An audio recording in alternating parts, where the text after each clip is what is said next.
தற்பொழுது வெளியாகியிருக்கும் அண்மை செய்தி. தமிழக நடைபயிற்சியில் ஈடுபட்டிருந்த காங்கிரஸ் எம்பி சுதாவிடம் செயின் பறிப்பு சம்பவம் அரங்கேறியிருக்கிறது.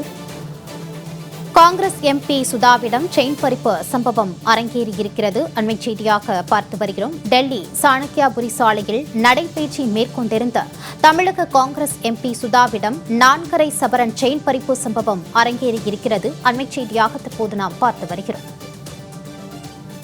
டெல்லி சாணக்கியாபுரி சாலையில் நடைபயிற்சி மேற்கொண்டிருந்த தமிழக காங்கிரஸ் எம்பி சுதாவிடம் செயின் பறிப்பு சம்பவம் அரங்கேறியிருக்கிறது. கூடுதல் விவரங்களோடு சிறப்பு செய்தியாளர் யோகேஸ்வரன் இணைகிறார். வணக்கம் யோகேஸ்வரன், இந்த செயின் பறிப்பு சம்பவம் தொடர்பான விவரங்களை வழங்கும்.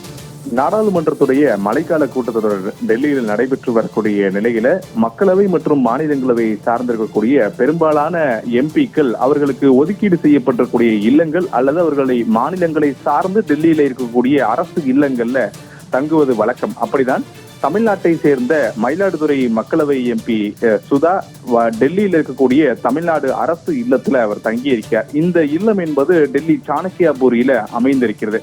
வழக்கம் போல இந்த நாடாளுமன்ற அலுவல் நாட்களில் கலந்து கொள்வதற்காக டெல்லி சென்றால் சாணக்கியாபுரி தூதரக சாலையில அவர் நடைப்பயணம் மேற்கொள்வது வழக்கம். நடைபயிற்சி காலை நேரத்தில் அவர் மேற்கொள்வார்.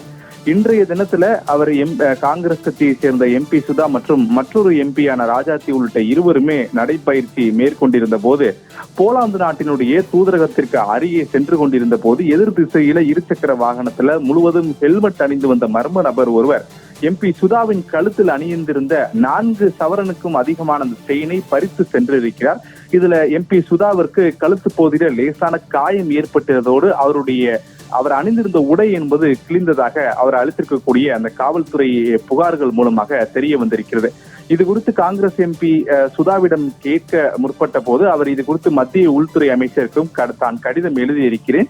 தன்னுடைய செயின் பறிக்கப்பட்ட விவகாரத்துல உரிய காவல்துறை உயர் அதிகாரிகளுக்கு ஒரு உத்தரவை பிறப்பிக்கப்பட வேண்டும். மத்திய உள்துறை அமைச்சர் உடனடியாக அந்த குற்றவாளி கைது செய்யப்பட்டு தன்னுடைய செயின் தன்னிடம் மீண்டும் மீட்டு தரப்பட வேண்டும் என்று தான் கடிதம் எழுதியிருப்பதாக அவர் தரப்பிலிருந்து கூறப்படுகிறது.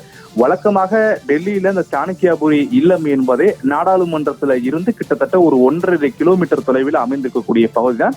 அதே நேரத்தில் இந்த சாணக்கியாபுரி பகுதியை சுற்றிலும் தான் உத்தரப்பிரதேச மாநிலத்துடைய அரசு இல்லம், ஹரியானா மாநிலத்துடைய அரசு இல்லம், அதே போல அமெரிக்கா உள்ளிட்ட பல்வேறு உலக நாடுகளுடைய தூதரகங்கள் அமைந்திருக்கக்கூடிய ஒரு முக்கியமான பகுதி.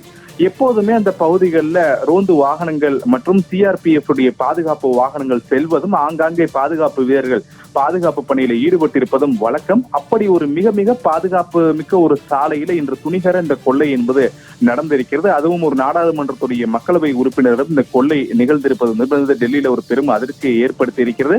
காவல்துறையினரும் இது குறித்து தங்களுடைய விசாரணையை தொடங்கி இருக்கிறார்கள். ஏற்கனவே மத்திய உள்துறை அமைச்சருக்கும் இது குறித்து எல்லாம் கடிதங்கள் எழுதப்பட்டிருக்கக்கூடிய நிலையில இந்த விவகாரங்கள் தொடர்பாக தான் தற்போது தமிழக எம்பிக்களிடையே டெல்லியில் பரவலாக பேசப்பட்டு வருகிறது.